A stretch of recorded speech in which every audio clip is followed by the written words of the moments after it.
Welcome. We're going to be talking about the layers of the ocean today for our continued education. This is going to be a pre-recorded video, of course. They won't always be pre-recorded. This one will be pre-recorded.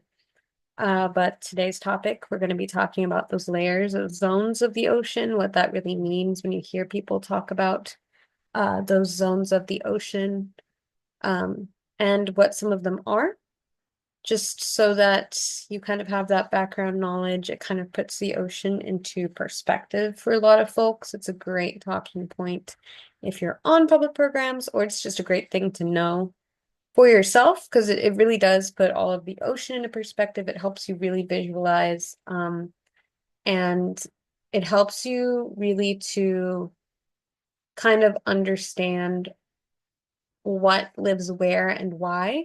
So we're going to kind of talk a bit about those adaptations um, that animals that live in certain zones have. And you become really good at identifying why something looks a certain way based on where it's living. We might do an entire other training on that itself, on adaptations, but for now we're just going to talk about those layers of the ocean. But to begin, we're actually going to start with talking about what's upcoming. Summer camp registration is now open. You can let guests know that they can sign up their kiddos for ages 5 through 14 for any summer camps that we have. They're based on age. I was going to talk about our next distinguished speaker, but I don't think we have announced that just yet. Once we have, you will definitely be getting updates on that. Other than that, um, we don't have a ton of construction updates or any husbandry updates to talk about, so we really don't have a ton of updates this time around, but with distinguished speaker coming, and I know we're starting to get more and more updates about construction and what's going to be going on, not just with the cafe that's being built, but also with our surf science building and the campaign we're doing to renovate that one. I'm sure we're going to be getting a lot and a lot of updates soon. So just hold off on that one. We're going to definitely have more upcoming updates for you guys. But for now, we don't have a lot. Mostly just summer camp is what we're rolling into right now. As you can see, we don't have a distinguished speaker listed. I was going to list who it was, but it's not yet been announced. So hold off on that one. Once we figure out who that's going to be, it'll be very exciting. Um, so moving right on, we're going to talk about current events that we have recently in the science world.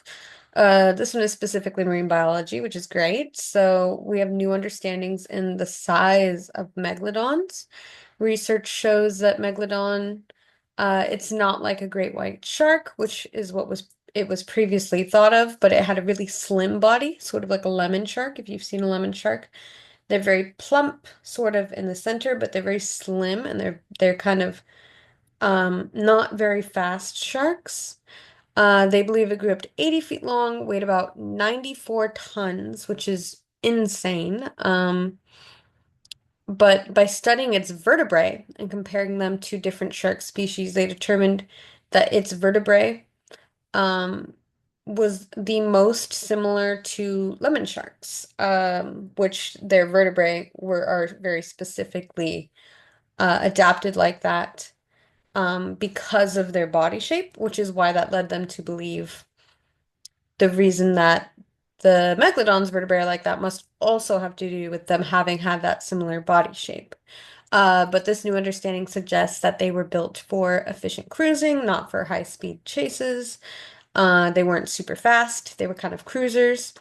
And it helps explain how large animals evolve to survive at such massive sizes. Things like Greenland sharks or basking sharks, really, really big sharks, but very slow moving. When you're that big, you usually are just because of the amount of energy you output or how much you would have to consume to regenerate that energy. Um, so that's really, really fascinating, especially I believe in the way that they determined it.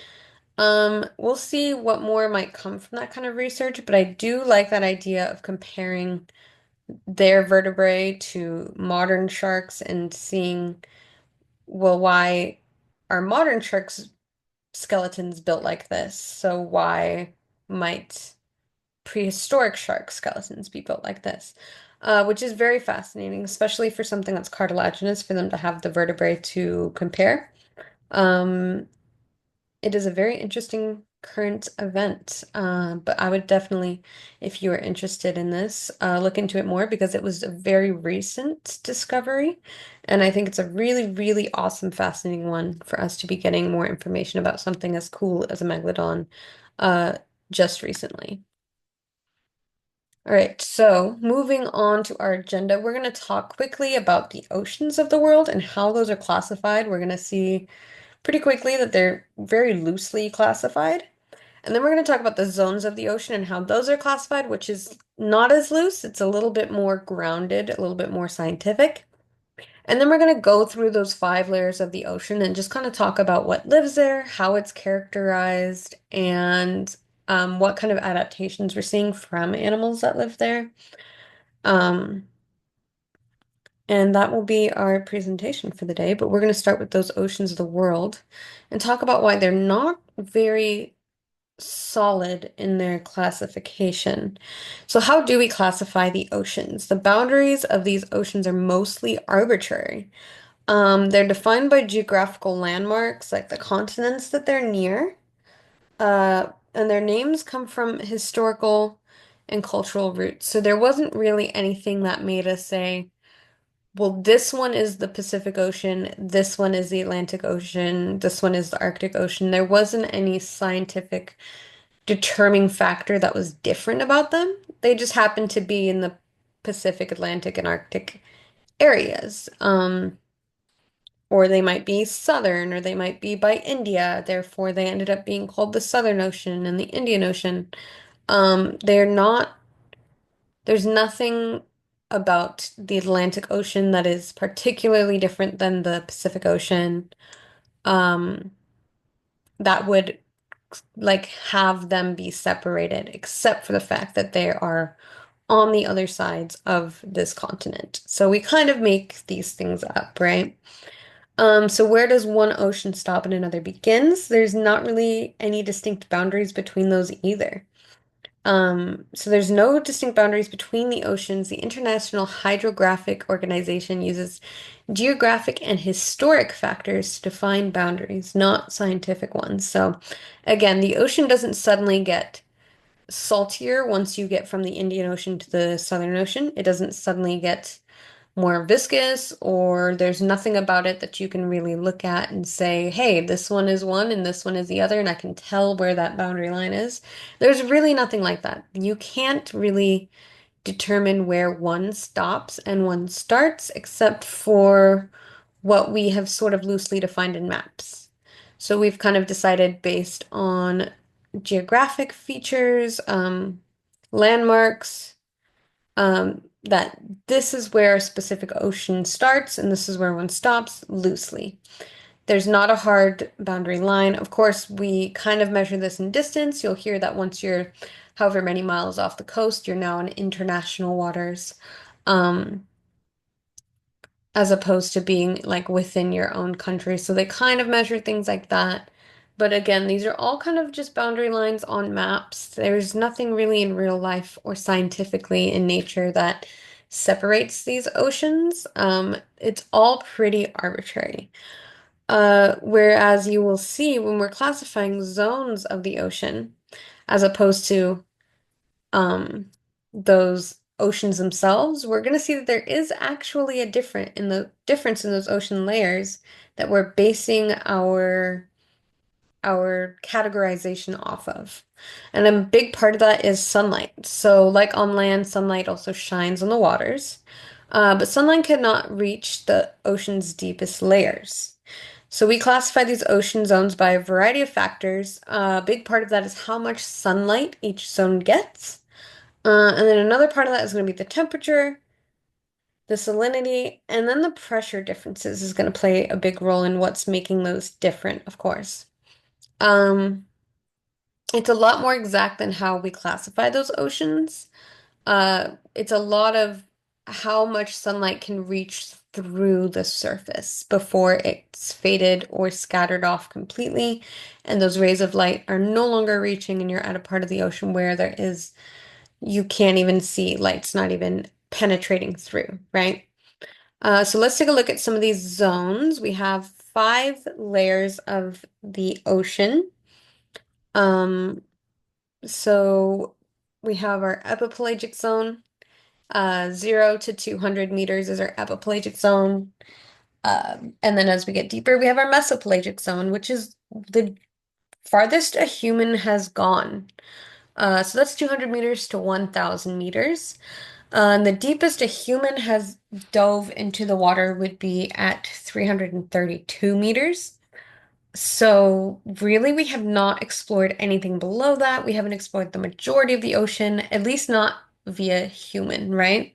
So, a lot of the ways that we're getting to these deeper zones, the bathypelagic zone, the abyssopelagic zone, and the hadopelagic zone, the way we're getting to those places is mainly via robots, via ROVs. We're having that research done by cameras and not people, right? Because people just can't stand the weight that is all around them. When we're talking about pressure in the ocean, sometimes that seems like well, what do you mean by pressure? It's just weight. Water has weight to it. If I had an empty cup and I filled it with water, it's going to be heavier now. So if I'm underwater and I'm going deeper and deeper and deeper, that's more water sitting on top of me. But not only is it on top of me, it's also all around me. It's at every angle. There's weight under me. There's weight all around me. So essentially, it's acting as a press. You're being squeezed from every angle. It's just a matter of how much can we um,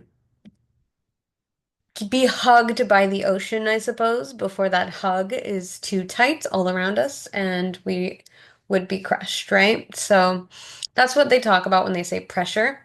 They don't call it weight because it's at every angle, but essentially it's weight coming at you from every angle.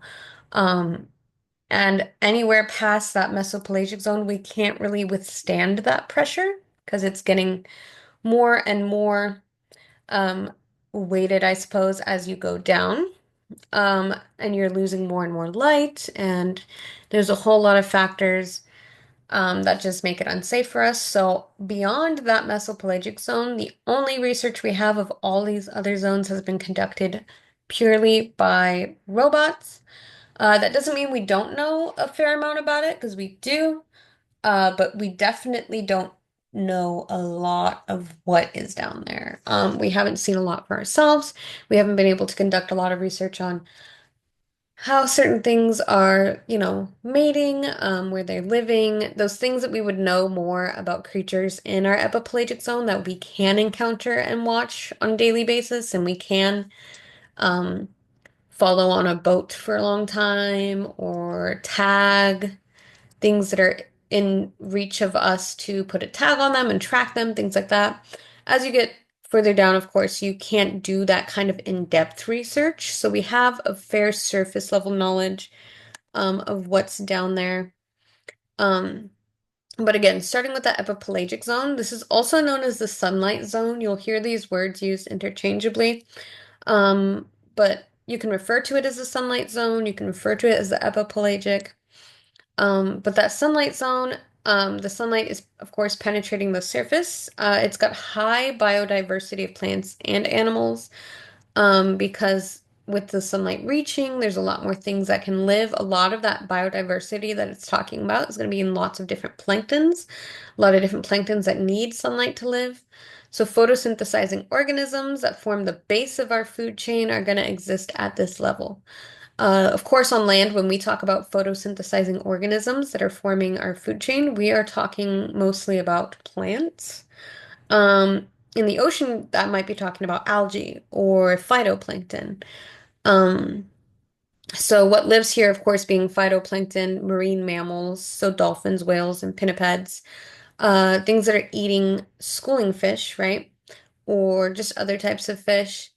But those fish are eating those phytoplankton. So that food chain is going to go from like phytoplankton to certain types of fish to certain types of marine mammals, um, or phytoplankton to filter feeding creatures. So here we've got, those things that you're gonna see off of a boat. Dolphins, whales, pinnipeds, sea turtles, schooling fish, predatory fish like sharks, sunfish, um, seabirds, things that you would typically see off of a boat or see at a microscopic level if you just scooped the surface. That's what you're gonna find here. Um, Adaptations that you're going to see in this zone are going to include stuff like counter shading, which is a type of camouflage. If you've ever seen um, dolphins or certain whales or sharks, if you envision sharks, you usually envision that kind of gray color on top and that light white color on the bottom, if you think of like a great white. If you think of a dolphin, they're light on the bottom and dark on the top. The most dramatic example of this being an orca, because they're all black on the top and they have that stark white on the bottom. This is a form of camouflage. It works essentially by um, blending in with that water and that sunlight. So if I was looking up at a creature that's got this all white belly, that sunlight penetrating the surface of the water might help that blend in by being really bright and white. If I'm looking down into the ocean, of course, it's going to be darker. So they have those darker tops so that if you're looking at them from an above view, you might not see them blending in with that dark water. And you'll see this with a lot of the things that live in this zone. It's a very clever form of camouflage, especially in areas where there's nothing for animals to hide in because there's nothing but water around for them. You'll also see a lot of high speed animals here. Excuse me. They have a lot of room to move around. They have a lot of room to hunt. So you'll see a lot of speedy creatures living here, and you'll see a lot of schooling creatures living here. Creatures that are trying to make themselves bigger.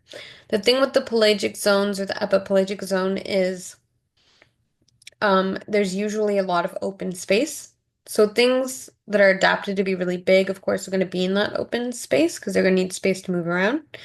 So if you're a little fish, you might not have a big chance against all these big creatures. But if you can get a whole bunch of guys to school with you, then you might have a better chance, right? So all of it is related to what kind of environment they're living in. And again, we might do an entire training on adaptations, just because there's so much you can talk about with it. And once you really get familiar with adaptations, you can talk a lot about identifying fish, even if you're not quite sure what that fish is. If you can look at its adaptations, you can tell a lot about it, like where it comes from, which zone it might be in, which habitat it might be in. Next, we have our mesopelagic zone. This is called the twilight zone. You have a little bit of light that reaches here, but not enough for photosynthesis. And temperatures drop and you get decrease in oxygen levels. Like I said before, these are sort of our more defining features that are gonna kind of tell us that this zone is different from the previous ones. It's a lot more rigid, it's a lot more scientific than those more arbitrary boundaries that we had talked about earlier. Living here, we have things like dolphins and sperm whales. Those, of course, are things that are going to be moving between ocean zones, so they might only be in this zone for hunting and living in, say, the epipelagic zone for other things, or they might even be diving deeper when they're not hunting. And we have things like deep sea jellies and squid and octopus, lanternfish, bristlemouth fish, which is one of the more abundant species that you're going to see in this zone. There is a whole bunch of different types of bristlemouth fish. So they kind of make up the majority of what you're going to find down here. You're also going to find some anglerfish species in this zone. Even though this is only our second layer, this is very much getting to that deep sea zone that you would think about. Because again, we're losing a lot of light here. Um, So we have large mouths to catch prey for our adaptations. You're going to have much larger, sensitive eyes to the dark. You're going to see this zone has the biggest eye to body ratio, meaning within this zone, you'll see more fish that have eyes that are just almost disproportionate for their bodies, like or bigger than their bodies. Then we have bioluminescence, which is used to communicate and catch prey. Um, and these are just some of the adaptations you're going to see in the zone. You're going to see some of these adaptations repeated because, again, they all do kind of serve that same purpose of existing somewhere where there's lack of sunlight and where you have less temperatures or colder temperatures, and other things like that. And then we have our bathypelagic zone. This is also called the midnight zone, and this is where we reach a no sunlight point.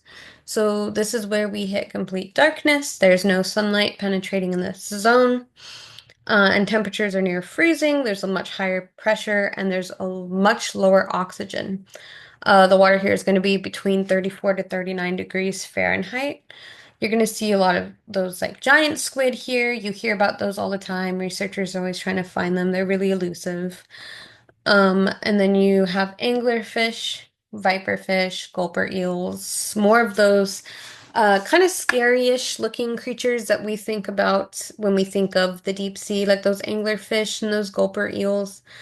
Um, those adaptations here, of course, we're seeing more bioluminescence used to lure prey and to communicate.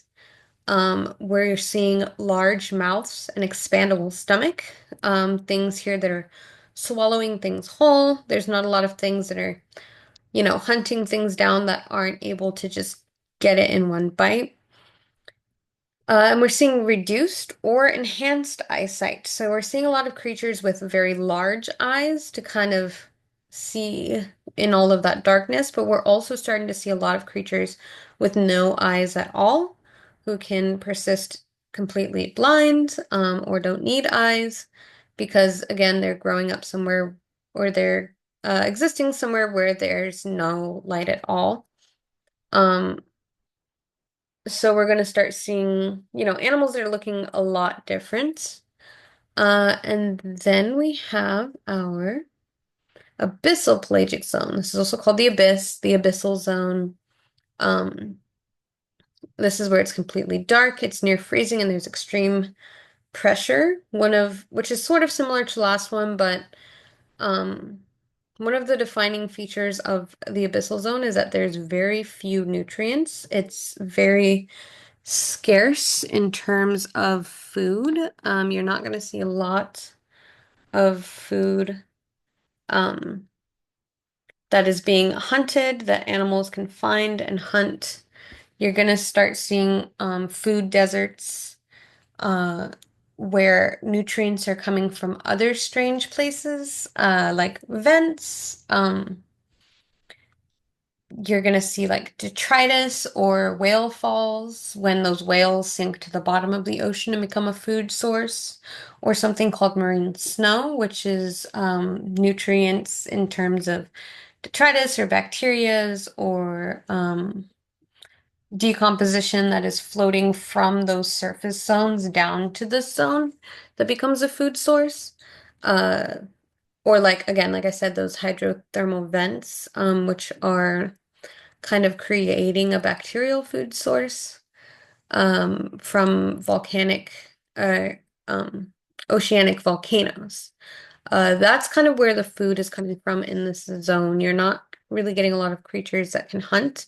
Things are going to start getting smaller and different looking in this zone.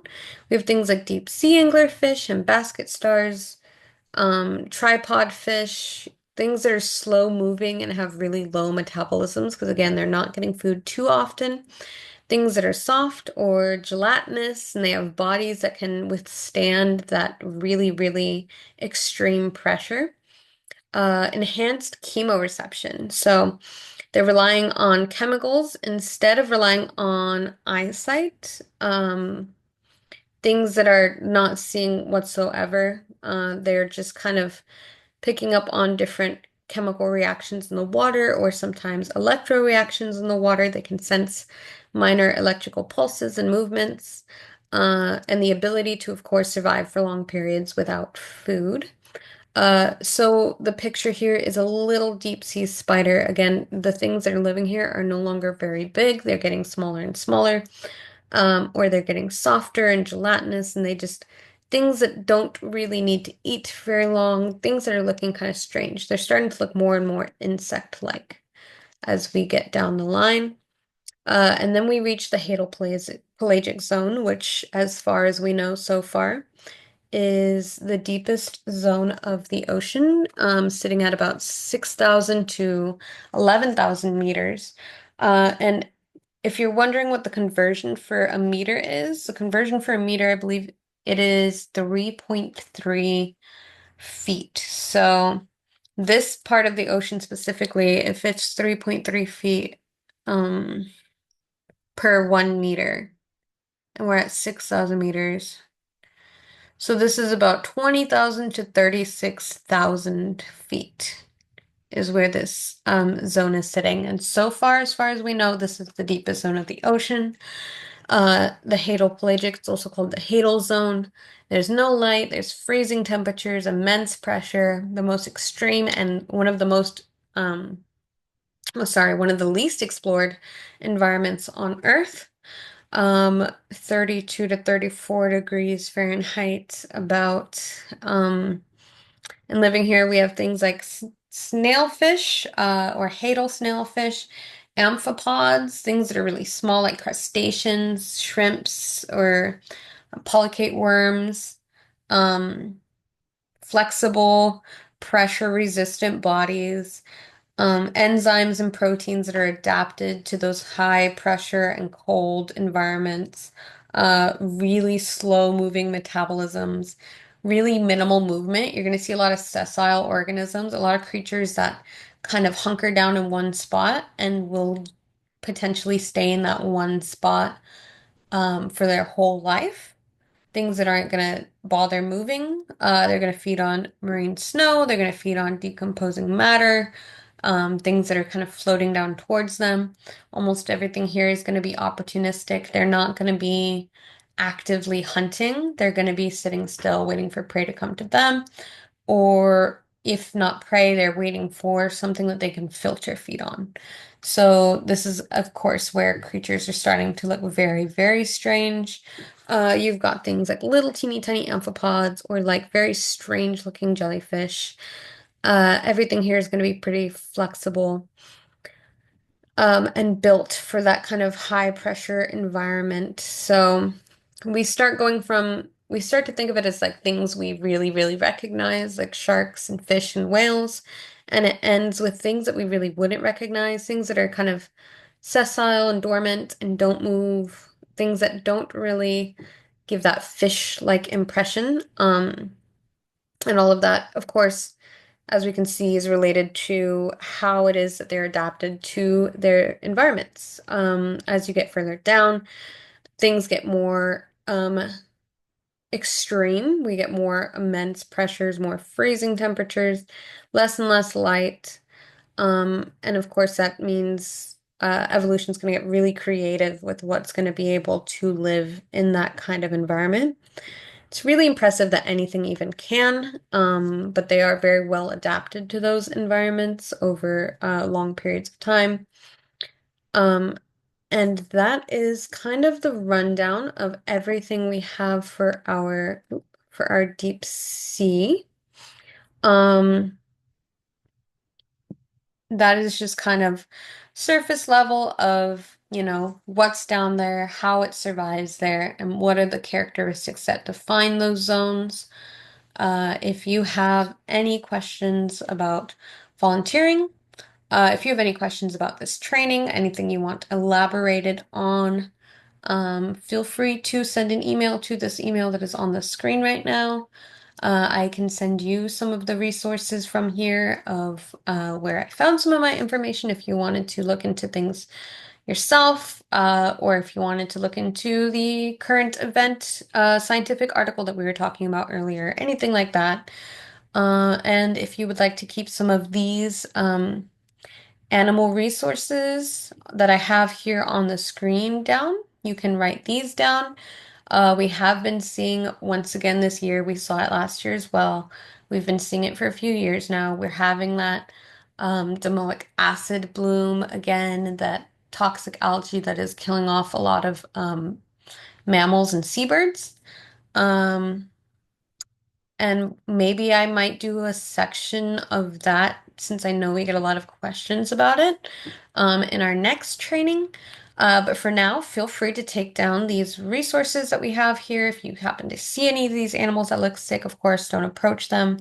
And feel free to have these numbers handy in case you need to, text somebody about any of those things. I know we're all right by the ocean here, at least while you're here volunteering. So these numbers might be handy to have kind of just taken down in your phone. Again, if you have any questions about your volunteer position or about anything that you saw in your training today, send an email to this email here. And then next time, I believe we're definitely going to elaborate a bit more on adaptations just because there's so much that can be said about it. We're going to talk a bit about anatomy and dichotomy so that we can become really, really confident in identifying at least the features of fish, if not maybe being able to identify certain fish species as well, just by the way they look. Being able to identify just the adaptations on them is really good for kind of narrowing down what kind of fish it could be, or at very least what functions it serves, what it does, what zones it's from.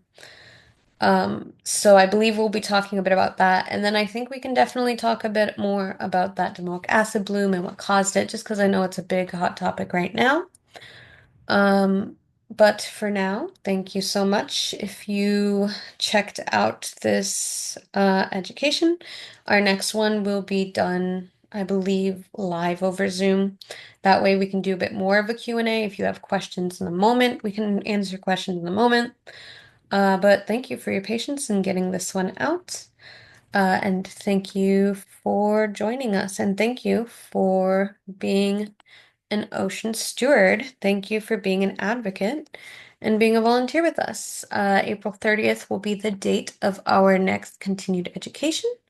And I hope you will join us for that. All right, till next time. Bye bye.